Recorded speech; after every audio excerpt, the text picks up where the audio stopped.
do Enem no ar e o papo é sobre artes. Lembrando que se você quiser assistir qualquer um dos nossos programas, é só ir em tvescola.org.br ou no nosso canal do YouTube, youtube.com/tvescola. Aproveita e se inscreve, hein? E quem ajuda a gente é o professor Carlos Carvalho. Chega mais. Tudo bem, Lange? E aí? Seja bem-vindo, professor. Muito obrigado. Professor, vem cá, afinal de contas, o que é o barroco? Ele é oriundo de várias manifestações, de vários acontecimentos dentro da política, dentro da própria religião, né? Ele é oriundo da Contra-Reforma e também da Reforma Protestante. Eu chamo sempre o barroco de uma arte dramática, né? Porque ele vai pegar as imagens, a fé da religião, a fé da Idade Média, com a racionalidade do Renascimento e irão questionar o que será o barroco. Será a fé? Nós vamos pensar na razão? Você trouxe 3 imagens aí pra Sim. gente entender melhor isso. Bora dar uma olhadinha? Eu sempre trago 3 imagens, uma do Renascimento, uma da própria Idade Média e a outra do barroco. E através dessas imagens nós vamos poder perceber as diferenças. Bora ver, professor, que você vai explicando, pode ser?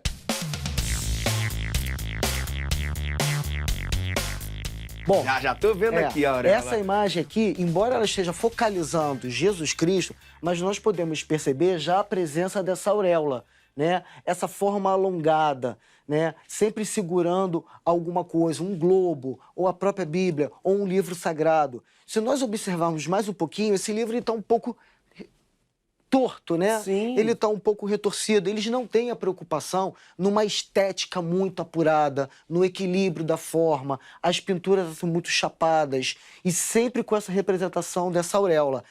Pode ter certeza, quando a imagem está desproporcional, não tem perspectiva, eles não têm a preocupação estética, é a Idade Média. Já no Renascimento, quando a racionalidade começa a ser introduzida, o pensamento da representação de Jesus Cristo já vem de uma forma mais sutil. Ele vai ter a preocupação dos claros, dos escuros, das formas que serão retratadas da forma de Jesus Cristo, né? O equilíbrio da forma. Já o barroco não.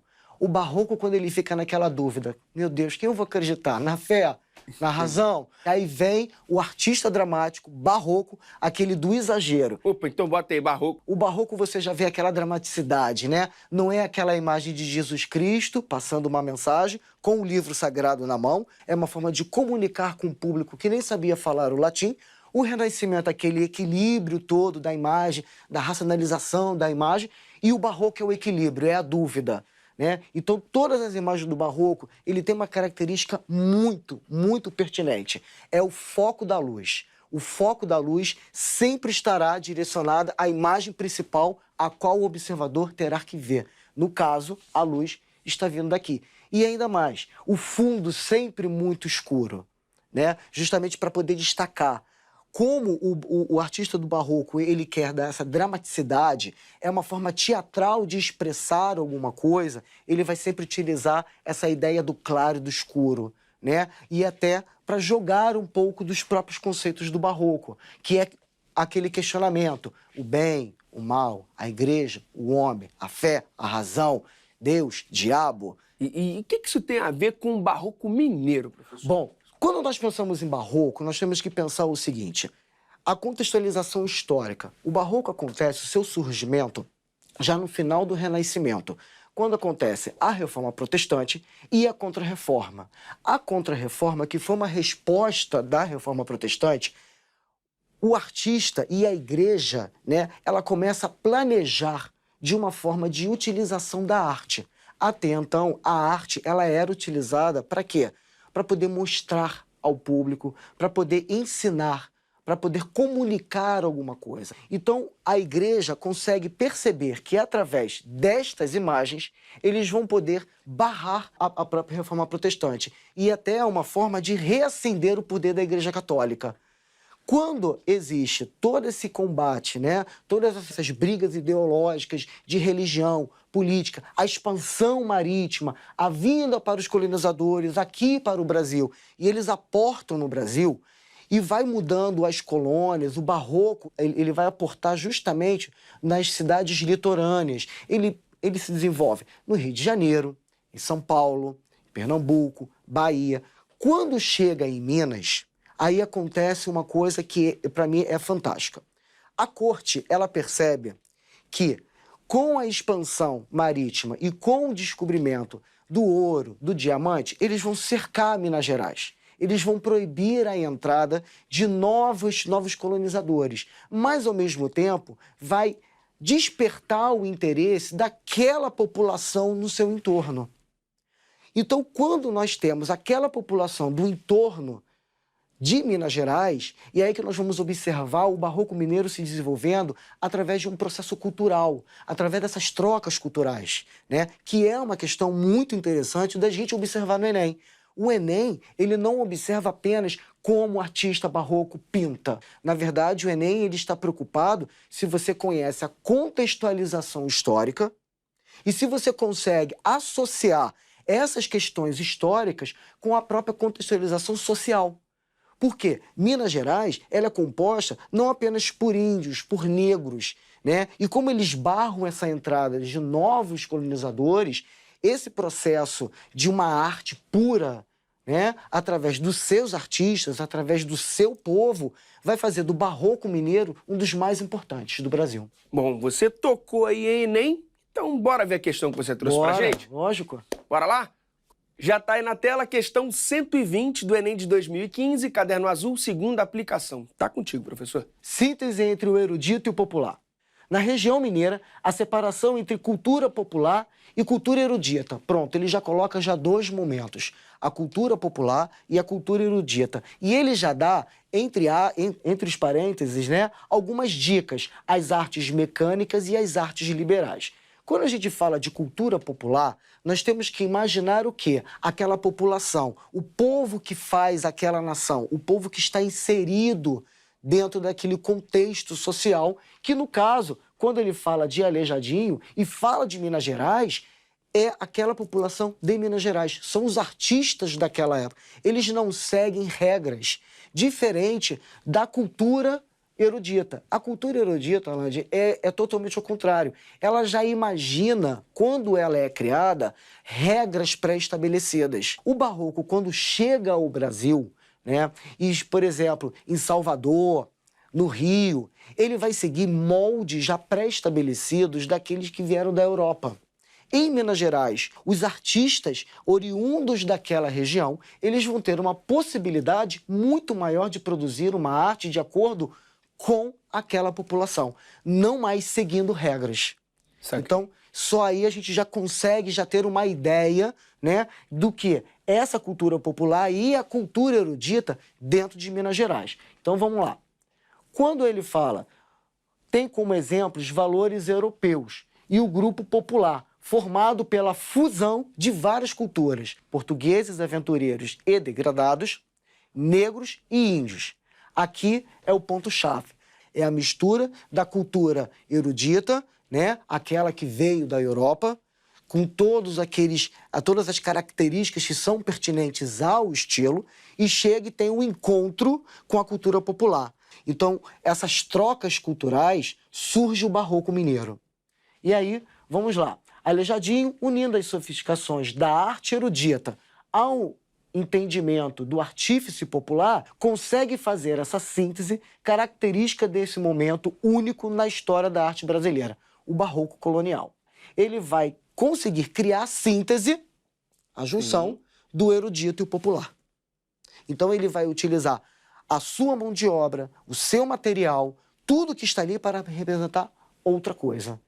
Ele não vai mais fazer as cópias, ele não vai apenas copiar, ele vai criar algo de acordo com o que está ao seu entorno, que vai valorizar a sua nação. No século XVIII, a arte brasileira, mais especificamente a de Minas Gerais, apresentava a valorização da técnica e do estilo próprio, incluindo a escolha dos materiais. E aí a pergunta se faz: artistas como Aleijadinho e Mestre Ataíde têm suas obras caracterizadas por peculiaridades que são identificadas por meio, letra A, do emprego de materiais oriundos da Europa e da interpretação realista dos objetos representados. Vamos voltar? Minas Gerais não se cercou? Então aqui a gente já tira do emprego de materiais oriundos da Europa, né? Eles vão aproveitar o quê? Os artistas daquela região. É a cultura popular. Vamos para a questão B. Uso de recursos materiais disponíveis no local e da interpretação formal com características próprias. Opa, já me desperta alguma coisa. Por quê? Ele está falando uso de recursos materiais disponíveis naquela região. Mas vamos lá, vamos continuar. C. Da utilização de recursos materiais vindos da Europa. De novo. De novo a Caso mesma da coisa, A. né? Caso da A. Então você já descartou a C também. Letra D. Da observação e da cópia detalhada do objeto representado e do emprego de materiais disponíveis na região. Você já cria uma certa dúvida, né? Mas quando você lê uma cópia detalhada, você já começa a cair na dúvida pela questão da cultura popular. Exato. Se fosse pela cultura erudita, ok. Mas vamos lá, vamos para a última. Da utilização de materiais disponíveis no Brasil e da interpretação idealizada e linear dos objetos representados. Bom, da utilização de materiais disponíveis no Brasil, ok, beleza. Agora, da interpretação idealizada, ou seja, ele está afirmando que o artista está criando algo que foi idealizado pela Europa. E não é o caso. Não é o caso do Barroco Mineiro, porque o Barroco Mineiro ele vai aproveitar-se de quê? Dos artistas daquela região. Então, a questão que mais se aproxima, e obviamente é a certa, é o uso de recursos de materiais disponíveis no local e da interpretação formal com características próprias. Aleijadinho, Mestre Ataíde, eles vão valorizar o nosso povo. Então, só reforçando o gabarito, opção B. Opção B. Perfeito. Professor, você trouxe outra questão sobre o Barroco Mineiro. Sim. Bora partir logo para a questão? Bora. Vou só falar qual é a questão para a galera de casa já ficar antenado. Vamos lá. Questão 131 do Enem de 2012, caderno azul, primeira aplicação. Aí a galera já encontra, já pega ela e fica só. Com contornos assimétricos, riqueza de detalhes nas vestes e nas feições, a escultura barroca no Brasil tem forte influência do rococó europeu e está representada aqui por um dos seus profetas do pátio do Santuário do Bom Jesus do Matozinho, em Congonhas, Minas Gerais, esculpido em pedra-sabão por Aleijadinho. Profundamente religiosa, sua obra revela a liberdade, representando a vida de mineiros à procura da salvação. B. Credibilidade, atendendo a encomendas dos nobres de Minas Gerais. C. Simplicidade, demonstrando compromisso com a contemplação do divino. D. Personalidade, modelando uma imagem sacra com feições populares. Letra E. Singularidade, esculpindo personalidades do reinado nas obras divinas. Lange, E aí? Pois é, professor. Tenho certeza que você responderia com toda certeza essa questão em cima de tudo que nós falamos sobre cultura popular e a cultura erudita. A gente já imagina, né? A ideia da feição. Eu tô certo, professor? Sim, que é por mais ali? ou menos isso, mais ou menos isso. Primeiro de tudo, a escultura do Barroco, ela vai seguir os mesmos conceitos, né, da própria pintura do Barroco, né? Esse lado assimétrico. Lembra aquelas imagens? Jesus Cristo lá na Idade Média, parado. Sim. Renascimento, centrado. E o Barroco, aquele drama, né? E isso tudo já perde aquela simetria da pintura. Ele já tem aquele movimento, uma leitura muito mais diagonal do que aquela verticalidade da Idade Média, daquela centralidade do próprio Renascimento. Então, isso é um contorno assimétrico. Nós podemos ver aqui na imagem, ó, que não existe uma simetria do corpo. Isso já é uma característica do Barroco, justamente para representar o quê? Aquela dúvida. Céu, inferno, tristeza, alegria, bem, mal, fé, razão. E aí ele continua. Riquezas de detalhes nas vestes e feições. Bom, aqui nós já podemos perceber o detalhamento, né, da toda a roupa, ela é toda rebuscada. Isso já é uma característica do rococó francês, né? Quando a ideia do rococó francês, que é um desdobramento do barroco europeu, ele chega à corte e ele chega também ao Brasil através de todo aquele processo de colonização e ele vai influenciar nesses rebuscamentos, né, de uma peça. O que seria o rebuscamento? A gente pode rabiscar um pouquinho? Com certeza que ó, Então, o Giz está ali, professor.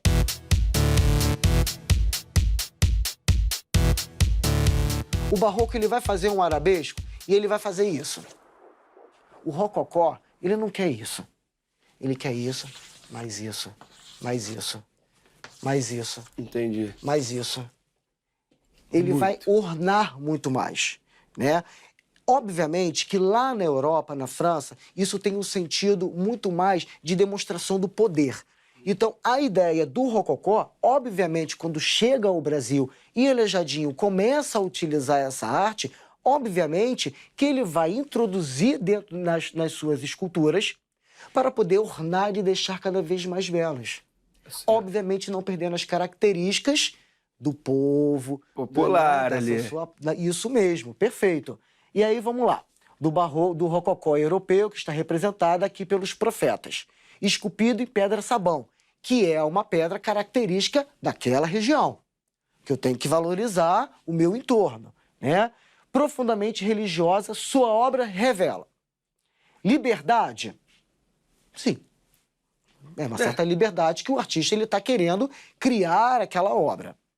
Representando a vida dos mineiros à procura de salvação. Por que a procura de salvação? Credibilidade, atendendo às encomendas dos nobres de Minas Gerais. É meio complicado nós botarmos atendendo às encomendas de nobres, né? A partir do momento contra a liberdade que ali, vai né? contra a liberdade e vai contra os conceitos de quê? Da arte, da cultura popular. Então, essa tá fora. Fora. C. Simplicidade. Não. Não cola. Personalidade. Modelando uma imagem sacra com feições populares. Opa, você já cria aí a primeira liberdade, né? Representando a vida dos mineiros à procura de salvação, embora essa procura da salvação pode ser algo que possa enganar e até despertar o aluno para não cair em tentação, só por conta da palavra liberdade, e a personalidade. Mas vamos para a letra E. Singularidade, esculpindo personalidades do reinado nas obras divinas. Não. Vamos lembrar sempre da ideia da cultura popular, né? Então, quando a gente vai para a letra D, nós vamos ver a palavra personalidade. De tudo isso que foi abordado sobre o barroco mineiro, sobre Aleijadinho, existe uma personalidade muito forte do artista. Até porque, Lande, eu vou te fazer um outro desenhozinho aqui. Uma outra característica aqui que o Aleijadinho traz em sua obra, que eu acho fantástica, são os famosos olhos amendoados, né? O que são os olhos amendoados?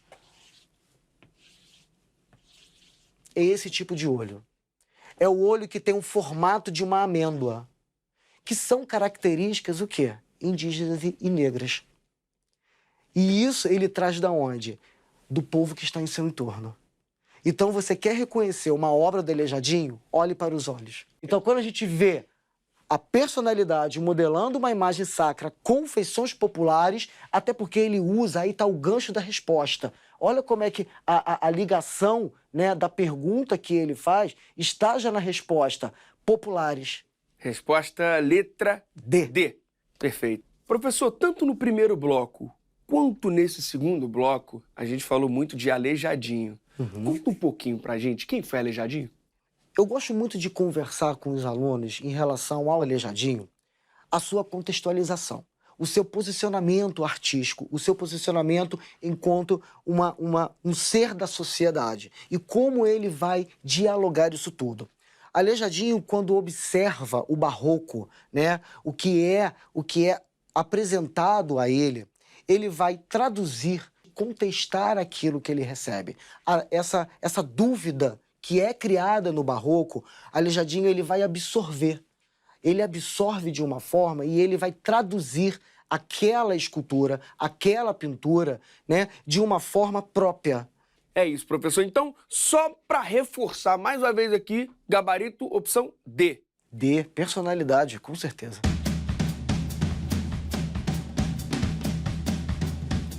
Professor, que outros artistas do barroco mineiro o estudante precisa conhecer? Embora Aleijadinho seja um dos mais expressivos, mas também nós temos que dar uma certa importância ao mestre Ataíde.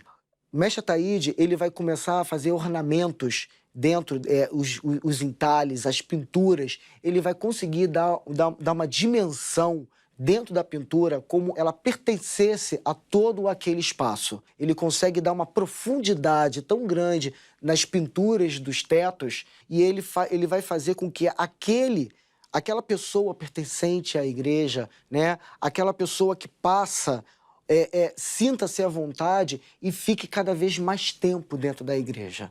E chegou a hora do nosso Momento Pop Prof.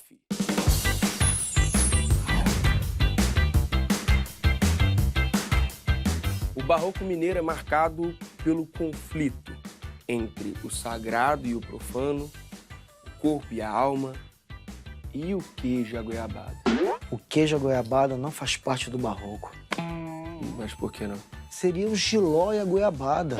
São conflitos de coisas diferentes. Jiló não combina com goiabada. Mas quem garante que queijo combina com goiabada? Ah, muito, é muito bom.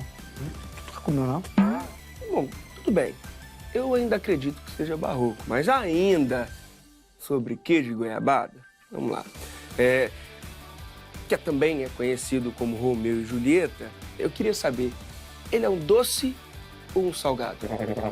Aí sim nós podemos pegar pela ideia do barroco, né? Agora você você vai tá comer, entendendo, né? aí você vai ficar, doce, salgado, a dúvida cruel. Não é o quê? É um doce ou é salgado? O Romeu e Julieta, ele é um doce. Então qual seria o nome barroco mais apropriado, porque Romeu e Julieta, não sei se tem muito a ver, mas para esse doce? Minha Nossa Senhora, duas contradições, duas coisas gostosas, queijo e goiaba. Criar um nome barroco para isso? Céu e Tentação. Céu e tentação. Céu e Tentações fica bonito, né? Qual seria o céu, qual seria a tentação? O céu, o queijo, e a tentação é o doce. Ah, não sei, todo mundo fala que doce engorda, né? Agora, só uma dúvida. Por que a gente está falando de queijo com goiabada num programa de arte? Foi você que me perguntou. Esse foi o Carlos Carvalho no nosso Momento Pop Prof. Professor, para quem quer saber um pouquinho mais sobre barroco mineiro e também sobre Aleijadinho e Mestre Ataíde, onde busca informação? A história da arte, ela possibilita uma gama de referências e hoje em dia a internet, ela é, com certeza, um prato cheio para isso. E quem está em Minas Gerais pode dar um pulinho ali em Ouro Preto, Mariana, tá certo? Ah, sim, com certeza. Aí eles vão ter o barroco mineiro em loco, né? A igreja, inclusive, de São Francisco de Assis, é a igreja do barroco mineiro mesmo. Aquele raiz! O raiz mesmo. Embora em Minas Gerais tenha também o barroco europeu, né? Como, por exemplo, a Capela de Nossa Senhora de Conceição de Antônio. Ela tem características um pouco mais europeias, né? A forma da pintura, a quantidade do uso do dourado, as formas, né? Dos contornos, as próprias esculturas. Agora, o barroco mineiro mesmo, com todas as características, né? Daqueles artífices maravilhosos existentes e que colocaram dentro das igrejas, né? Aquelas formas maravilhosas, os olhos amendoados, né? A forma rebuscada daquele rococó, é a Igreja São Francisco de Assis. Perfeito. Professor, muito obrigado mesmo por toda a ajuda, viu? Volto sempre. Com certeza. Volta, né? Volta. Bom, a gente fica por aqui. Até a próxima. Vai dar a Havaiana daqui a pouco aqui.